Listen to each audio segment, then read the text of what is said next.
engagement with Seattle Public Schools, you are in the right place. Would you please give a round of applause to Mercer Middle School for being such a gracious host.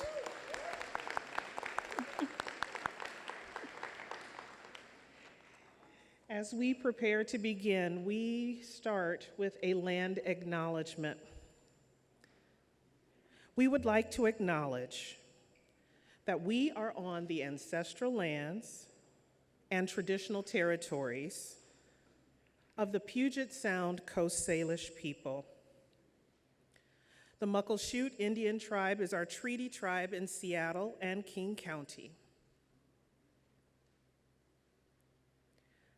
The Suquamish Indian tribe is our treaty tribe up to the Elliott Bay boundaries.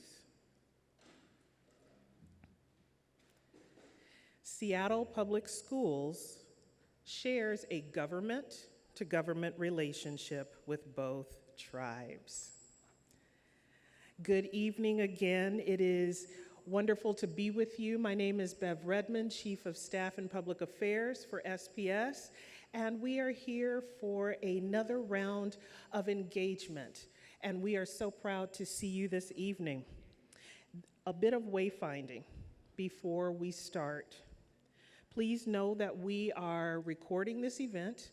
We're also streaming it out live over SPS-TV YouTube. And we thank the crews for doing all that they have done, and our DOTS, our technology department, for making all of this happen this evening. If you have not signed in, please make sure that you do so. We want to remain in touch with you and also understand who is here and why you're here. The tables that you're at are set up just a little bit differently from the format that we had in the previous sessions. We're set up tonight by level, elementary, middle, and high school, so that you can dive into some very specific conversations that are relevant to you and to your experience. And at the end of tonight's session, we ask that you make sure that on your tables there is a QR code for a survey. It gives us feedback. It helps us design future sessions and understand if we hit the mark at this particular meeting. In fact, the format that you see tonight was born out of that feedback, so please don't hesitate to sign in, get that QR code, and let us know how we are doing. Also, for our interpretation services, if you need interpretation, at the back of the room, we have our interpreters. So if you all would please stand. We have interpretation services in Amharic, Spanish, Vietnamese, Chinese. All right. I was like, where did he go? Yes. And Somali. Yes. And if you're looking for ASL, spotlighted tonight right here at our lectern for ASL. Also, if we have any students who need some activities, some coloring, something to do while we are having some engagement, we do have a children's activity table toward the back of the room as well. With any of our sessions, we do ground in a few norms. They're pretty common. That one, we ask that we center ourselves in respect. We assume positive intent. We let the space be shared. Everyone has an opportunity to speak. And then, most importantly, that every conversation that we have is grounded in a focus on our students. That sounds like a deal to me. If we focus on our students, we'll be headed in the right direction. There are staff members at each of your tables. So if you are a staff member tonight, would you stand so that you can be seen? All right. Thank you so much for your service tonight. They are here to listen. They will be sitting, taking notes, scribing for you, but what you won't find us doing is butting into your conversation. We're gonna let that flow freely.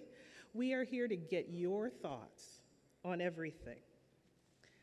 Now, I want to plainly say that as we're listening, we know that we haven't gotten every conversation in the past correctly, but I think we're making some strides. I know that we're making some strides in the right direction. Tonight is just another investment in moving forward. In terms of what you'll hear, in just a few minutes, you're going to hear from our board director for District 7, Jen Lavalle. I heard a whoop, that's all right. Having fans is okay. And then we'll also hear from the principal of this great school, Principal Sherry Encarnacion, and then we will hear from our superintendent. When the superintendent comes, when Ben comes before us, he'll be sharing a little bit about what we've heard in previous rounds and how the evening will flow from here. Again, we're organized into tables by level, and we'll also be discussing our facilities and buildings, instruction and academics, safety and security at those particular levels. And you'll have about 15 minutes per topic, and if you find that you have multiple experiences at levels, you can move.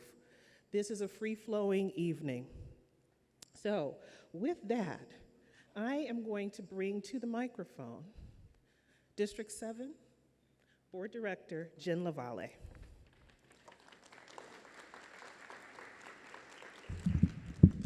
I'm not quite as tall. All right. Thank you so much, everyone, for being here. It's really appreciated. All of your opinions that you're going to share tonight are so valuable for the district to come back and make sure that we are hearing voices and responding to them in productive ways. I'm excited to represent District 7, which I think is the best area of Seattle, of South Seattle here. We have so much that we need to improve, and I'm so excited to be working with the superintendent as he's gone through all 106 schools that we have in our district. And I've been able to go on over 40 of the tours with him. And I've been so excited to see him engaging in classrooms and seeing what's going on across our district to really start to see how we can move the needle for students and really demand more and better so that all of our students can be successful as we move forward. This has been a huge honor to be able to start to do this work, and I'm really looking forward to all the improvements that we're going to keep, proceeding on over the next months and years going on here. So, without any further ado, I'm going to hand it over to our principal. Thank you. An engaged community is a healthy community. So thank you all for being here this evening. I'm Sherry Encarnacion. I'm a very proud principal here at Mercer International Middle School. This is our first year in this building. Please enjoy it while you're here. If you would like to take a tour at some point, feel free to go ahead and do that. This evening, there are restrooms for you to use that are in the front of the school. It's to my left. And then there are restrooms right behind the staircase. Underneath the staircase, there are restrooms behind there as well. Enjoy this evening, talking to one another, helping us to become a better space for our students and our staff and our families. Thank you. Thank you so much. Good evening, everyone. It's really a pleasure to see all of you. Unlike the first time we did this, which was kind of repeated over and over throughout the districts, we're now on our second time through this. And so what's really wonderful is we actually have some data to report and some things to talk about. One of the promises that we're trying to make, of course, is not only are we going to listen to you folks, but we will change our behavior based on what you've said. Heaven forbid we would do that. So the first thing I want to say is, of course, thank you to the community. These are some pictures from the last go round. It really was incredible. We met with well over 1,000 people in the 7 in-person meetings and the 1 online. We got incredible feedback around the things that were going well, the things that we needed to change. But the really good news was that it was really triangulated. What was said in District 1 was what was said with District 2. What was said in District 2 was said in District 7. It was really some pretty common themes. So what did we learn? You can see is that, what was going really well is that our families really seemed to think that our educators were very strong, they were very caring, they liked what was happening in their schools in general. They felt that the schools had positive communities, that there were sometimes really wonderful enrichment activities, extracurricular activities, that they really talked a lot about the dual language program and multilingual programs. They appreciated the SEL, the social and emotional learning, as well as student supports. They did feel that communication was relatively good on the school level in general. Then there also felt like there were lots of schools that were doing really wonderful things around access to basic needs, maybe that they have a care closet, maybe they have ways of helping families, and then they did feel like the academic opportunities that were available were really, really great. And this we really heard from all of the meetings. So for the next slide, you can see what was not going well. And again, very, very similar throughout the district. The budget, staffing, and enrollment instability, and I really appreciated that. It wasn't so much that it was like, oh my God, I can't believe you don't have any money. There was a recognition that we knew the budget was bad, but that fact that it was unstable, the fact that the enrollment and staffing, those kind of made people feel unease, and that was something that we really heard loud and clear, that there needed to be also better communication, transparency, and trust from the district level, but also in some of the schools. We also heard multiple times was that there was not as much advanced learning as there could be. There was not as much rigor as there could be. There really were a lot of families who felt that their kids could be pushed a lot more, and that the kids even wanted it. That we needed to work on some specialized services and supports, that there was a real overuse of technology and screen time, and that safety and school climate was an issue, and then equity and resource disparity, that there were some schools that had a lot of stuff, some schools that didn't, and that it was everything from the buildings to staffing to equipment. And that there was this was a common refrain, there was a really big barrier to volunteering and engaging, that the district somehow kept putting on walls instead of actually welcoming people in. And then on the next slide, what did we learn in terms of like what should we improve? Well, very clearly, increase the transparency. If the issue was instability and people not knowing around things, we wanted to increase the budget transparency, equitable resource allocation, stabilize staffing, right? The October shuffle got a lot of talk. The idea that school budgets change in the middle of the year, that was something that was, and then also trying to come up with a baseline of services for every school, trying to see like a SPS school means X. There was also a desire to improve communication and engage families earlier in decisions, and that there was also this huge opportunity to strengthen academic rigor, differentiate based on skill, advanced learning opportunities. I mean, I know you all can read, but you know, it is what it is.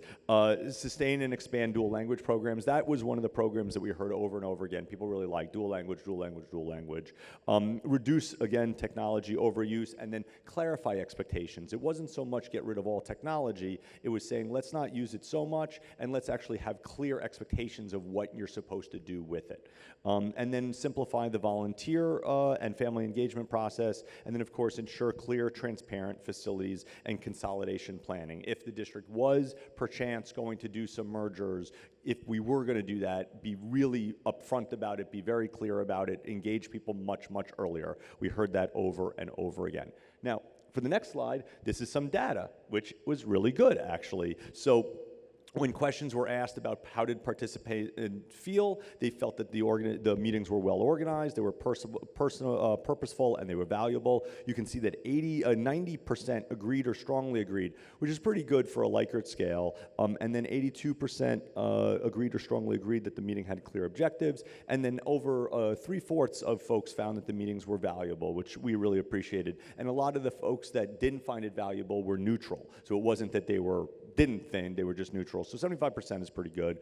And then the atmosphere was welcoming. People felt engaged, which was great. But what did we hear? We heard over and over. Participants wanted more time. So instead of hour-long meetings, you get 90-minute meetings, right? So we're trying to listen. We hear that. It's important. And then they wanted topics with real sense of clarity. And so the topics that we chose were not what we chose. It was what the feedback was. There was a lot of conversation around academics, so we're going to have a topic on academics. There's a lot of conversation around like facilities and what kids got, and there was conversations around safety and security. So hence why the conversation today is going to be about that. The other big feedback we got was if you could talk specifically about your school or your school level. So the idea of having elementary school families sit together was one of the reasons why we have the table tents. So again, here's the feedback.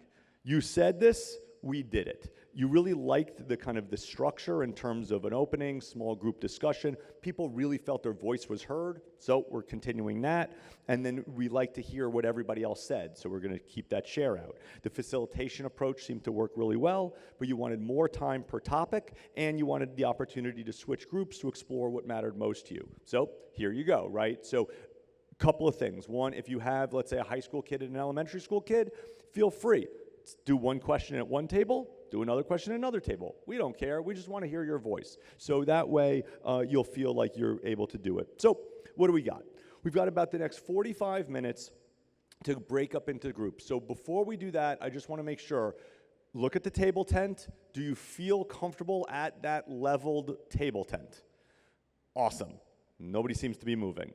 Or you just don't want to move, which is totally fine too. So, now, you're going to have your facilitator. I might ask a couple of tables that I have singletons. You might want to merge just because it'll be a more robust feeling. Although, if you want to just talk to Caleb all day, you know, he's a good guy, but you might want to merge. And so that way, so that way we can get a more robust conversation. And then, of course, we're going to do a share out. So, as a reiteration, facilities and buildings, instructions and academics, safety and security. And please, please, please remember, if you have a topic that is not covered or you have something very specific you want to ask or say, we're going to give you time to put it in the parking lot. That's what the little stickies are for.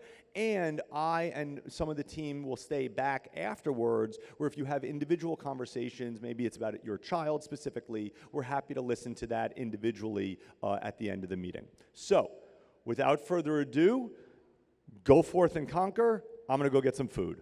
Thank you so much.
Okay, all you wonderful, awesome people, we have about 3 more minutes, so try to wrap up the first question and then feel free to move on to the second.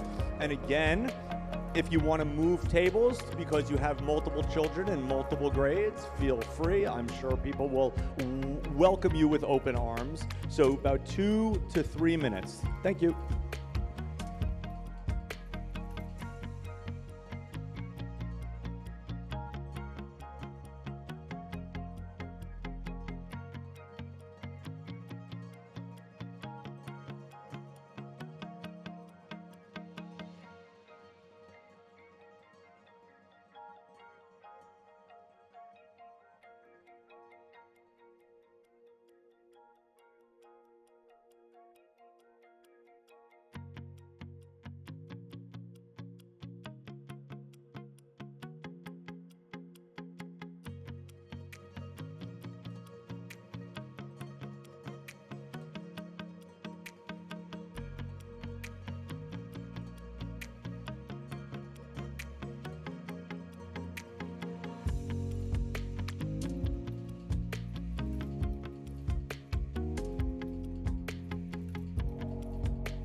Okay, if you haven't moved on to question 2, this would be a very good time to do that.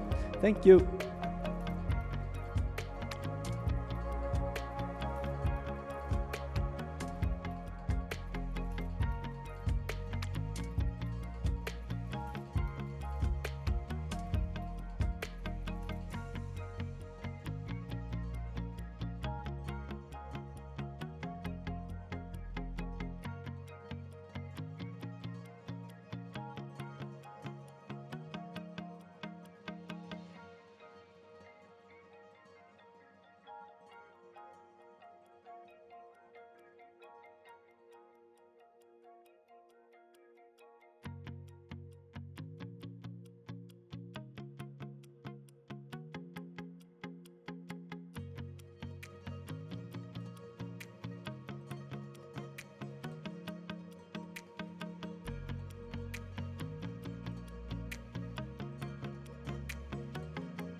I know time is flying when you're having fun, so we have about 4 minutes to finish up your last question. Make sure that you have your top 2 for each of the 3, and at 7:35 we will come back. Thank you.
Okay, 1 more minute. Try to finalize your last thoughts. Try to organize your thoughts for the top 2 for each of the questions.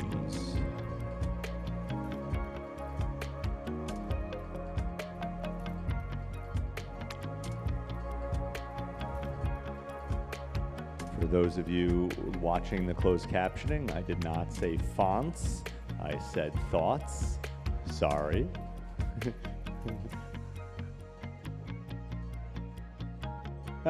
Oh well. We'll work on the closed captioning.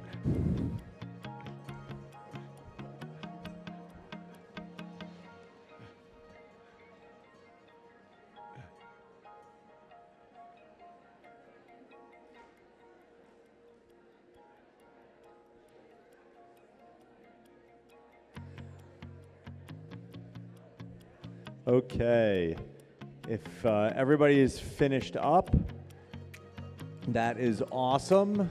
If you remember from last time, what we are going to do is we're going to have 2 microphone runners.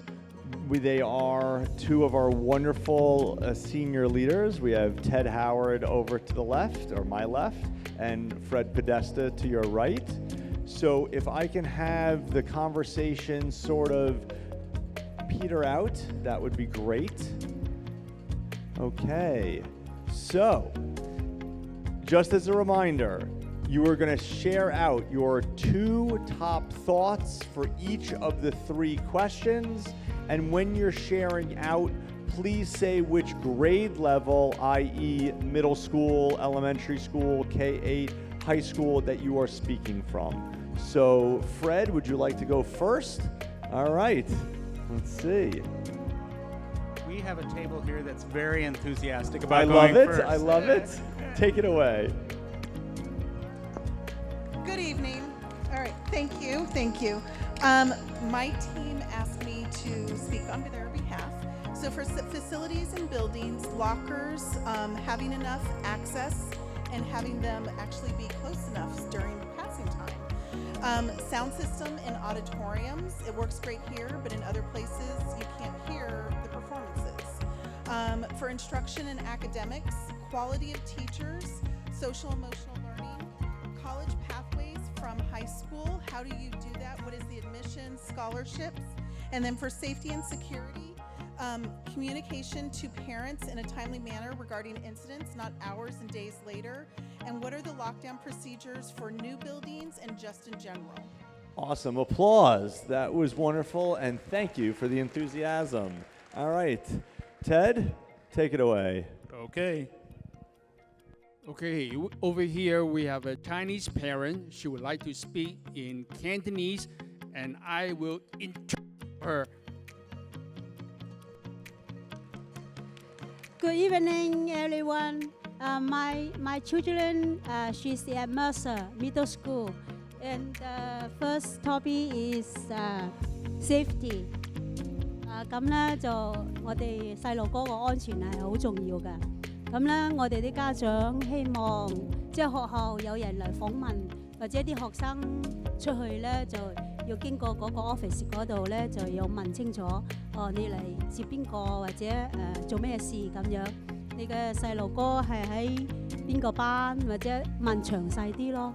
跟住咧，你出去嗰陣時咧，就要注意下外面有冇啲生保嘅人喺周圍，咁咧就確保冇人入嚟學校咯。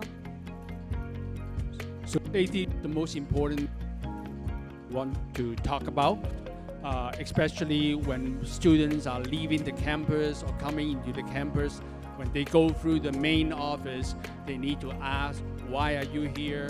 Who are you looking for? What is the name of your child? And when the kids at the campus, they need to make sure the surrounding area is safe, make sure there's no people that they don't want to see around them. So that is one of the most important things.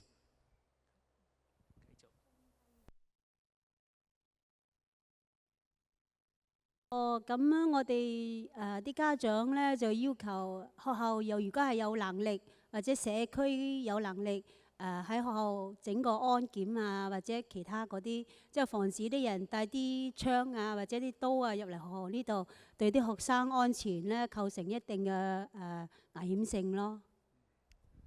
The other items is we would like to see if it is possible, whether from the school district or from the community, install some kind of safety check or like a metal detector. Like when the kids come into the school, sometimes we do not know whether any of them will carry any weapons. So that will be something that will help to provide safety for all students.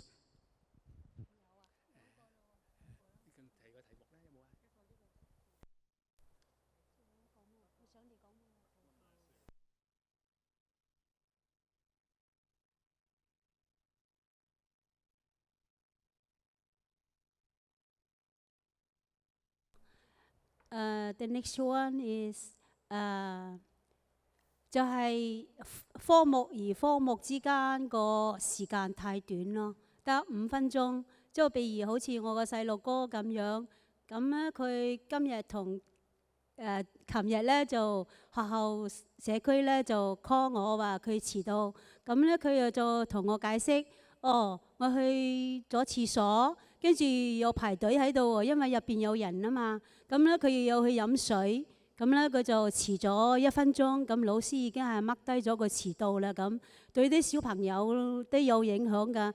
咁我收到阿 Michael 嗰個 AI call 咧，咁咧佢話哦遲到啦，咁我翻屋企問佢，又好似家長咁責問咗佢2句，咁佢就解釋俾我聽係咁樣咁，我哋啲家長覺得啲時間太短啦。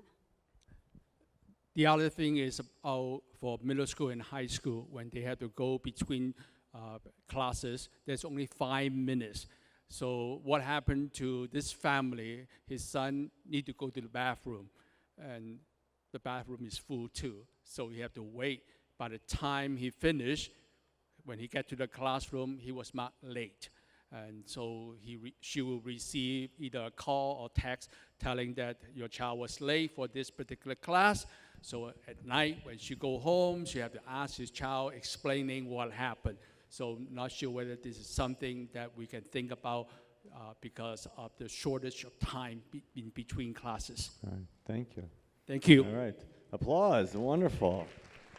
Okay, Fred, who do we got next? I'm going to turn it over to this lovely table here. Good evening.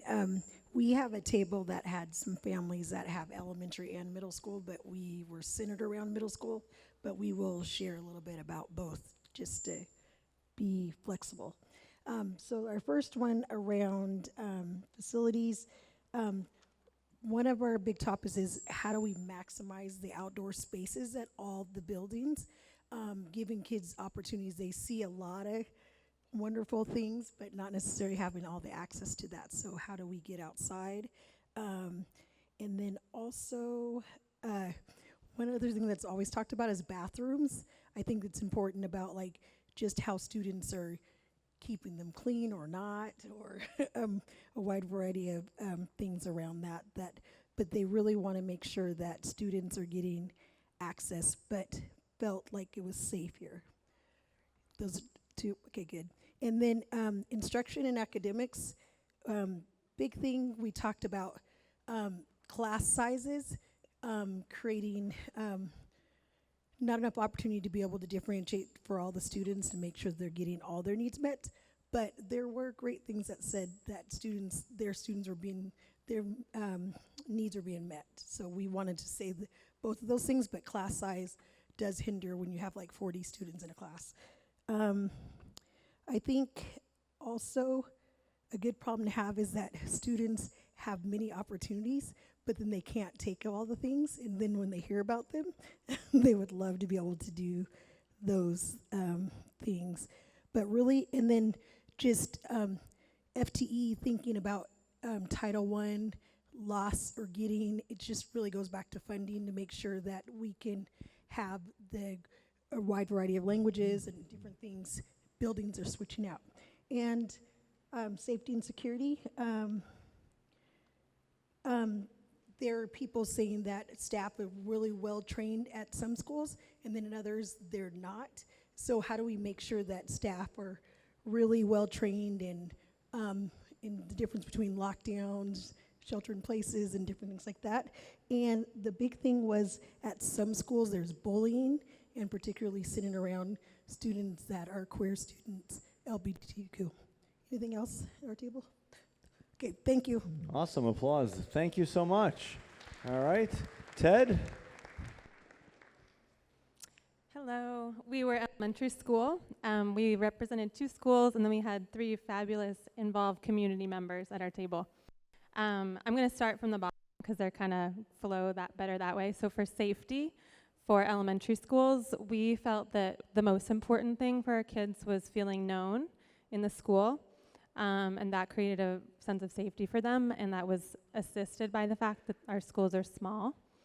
And then we also had a sense at our table that our schools felt physically safe. They have gates, they're locked very regularly, the doors are locked. It felt like the grounds are safe for them. Academically, there was concern that our child's abilities were not necessarily known, or that it would take a long time, like almost the whole school year, for that feeling to come about.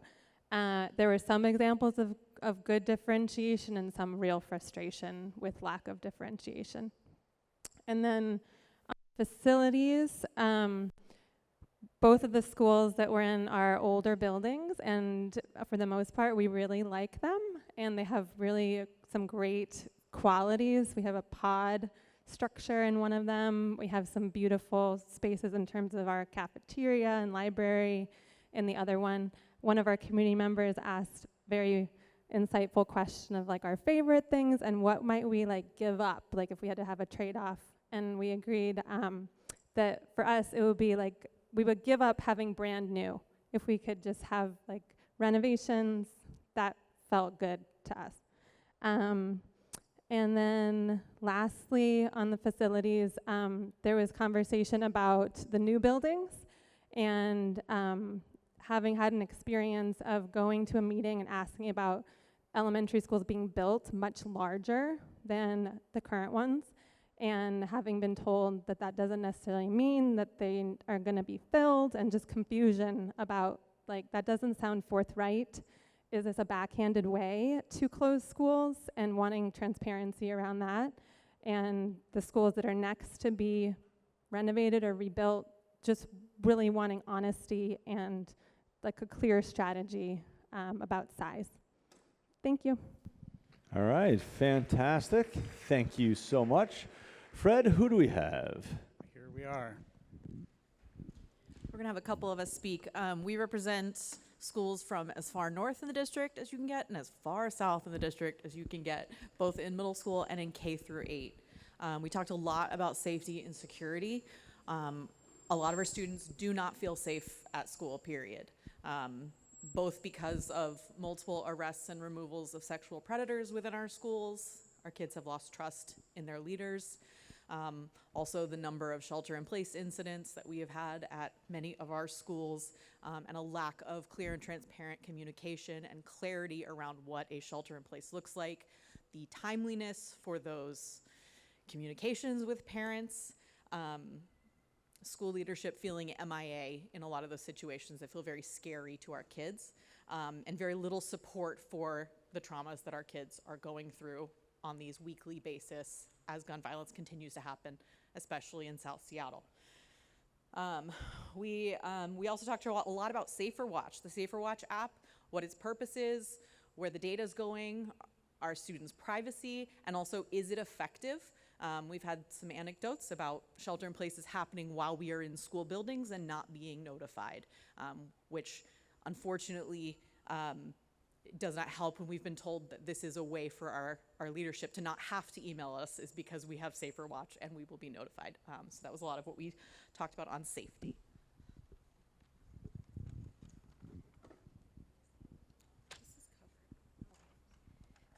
So as far as for instruction and academics, a lot of what we talked about has already been said. But one thing I would add is just that teachers know our students really well, but that the structures are not in place to properly support the teachers. And then for the instruction and academics, for kind of what's not going well and what could be improved, just to add on to what everybody, this is something new, is to remove the one-to-one devices, don't test on devices, bring back computer labs and computer carts with computers that aren't connected to the internet. I think someone already said this, but more professional development for teachers about working with diverse populations, both in academics and discipline. And then we are grateful for the new cell phone policy, but we just ask that it be extended to bell for high school students as well. Thank you.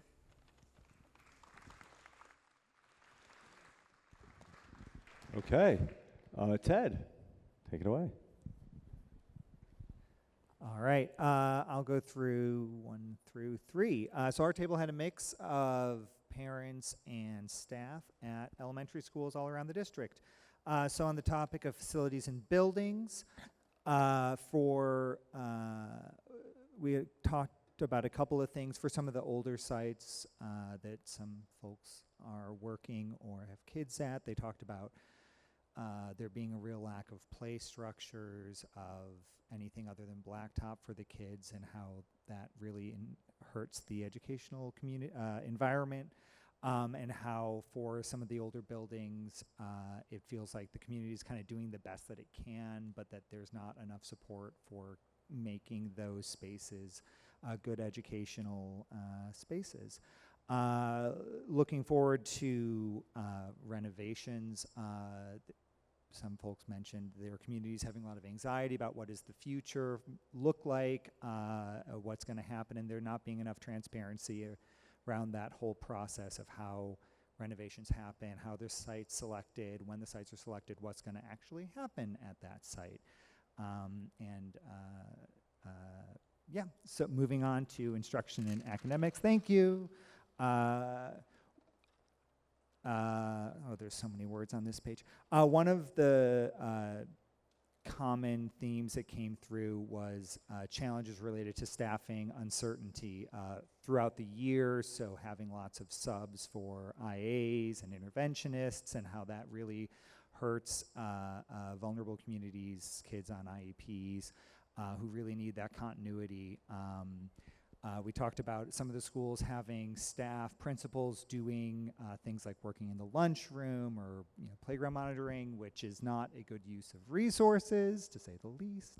And just kind of the year-over-year enrollment shifts and how many teachers are going to be at this school, and how that really hurts the staff and the lack of continuity. They don't get to build the community. They don't get to stay there and develop those skills and that connection.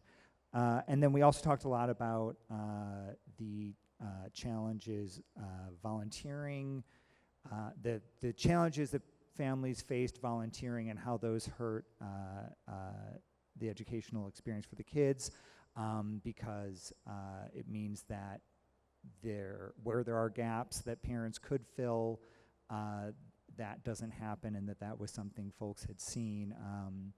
And that difficulty with volunteering we also tied that into a lack of again, elementary table, recruiting, no one said the word recruiting, but that's my summary word, recruiting pre-K families to come to the district, and how those both felt like sort of there being a lack of the district wanting to welcome people in and include the broader community.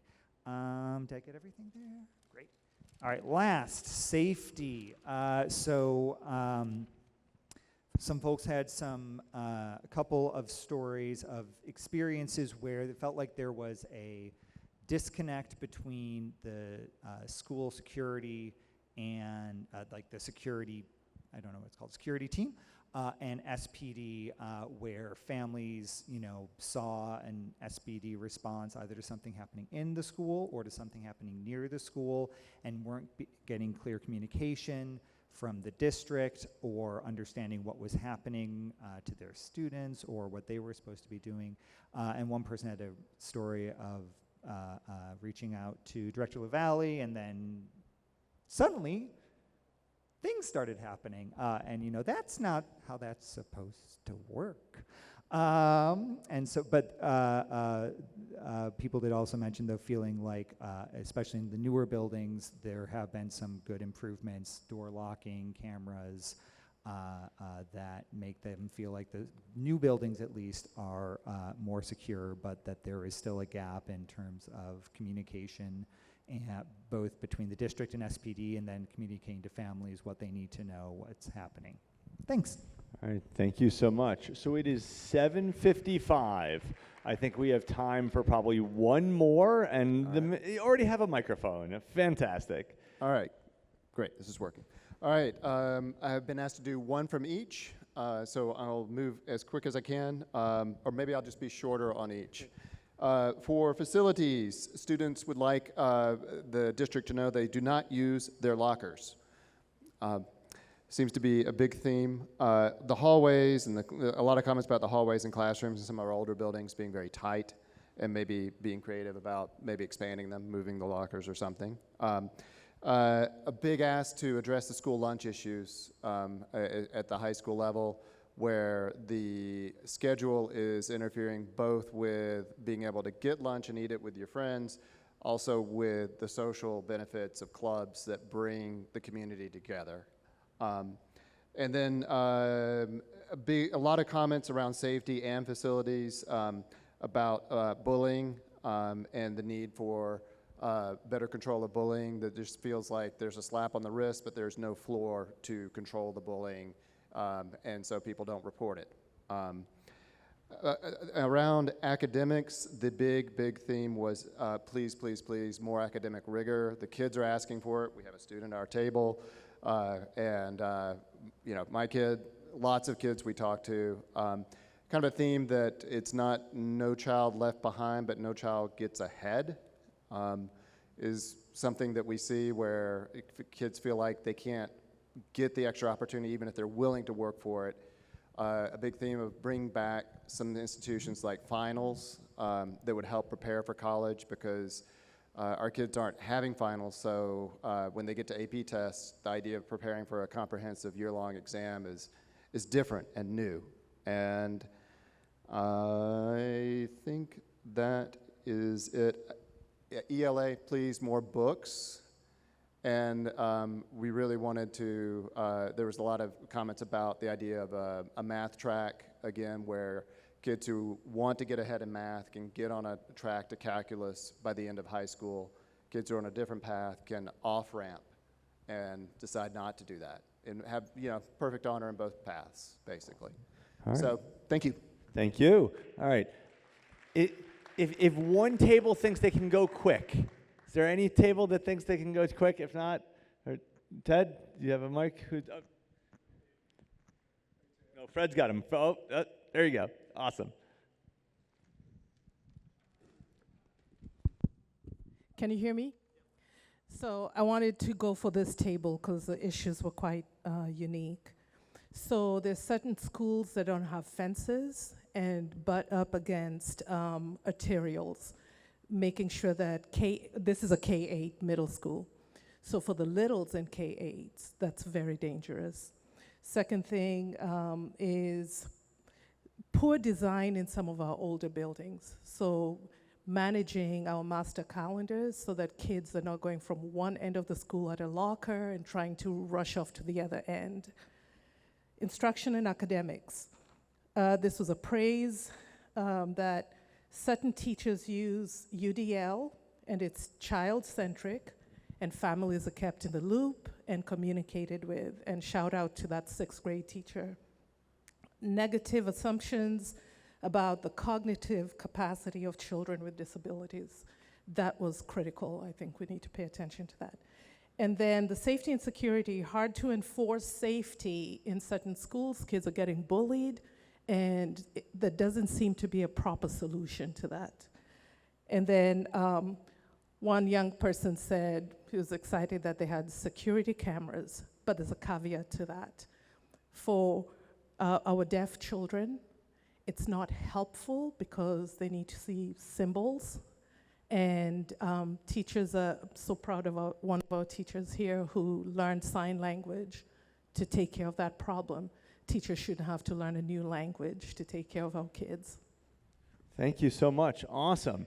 And it's 7:59. So I just want to thank everybody for being here. As always, we will collect all of the notes, especially if there were parking lot issues. We will certainly take them. I'll stay back if anybody has any specific questions. But I just want to tell you how proud I am to now be on kind of round 2. We're again filling rooms. We're bringing people in. I ordered the weather just for you. It's really just a wonderful feeling that we're building this community together. So with that, have a wonderful night. Take some water. Take some cookies or brownies, and thank you so much for being here. Have a good night. Thank you.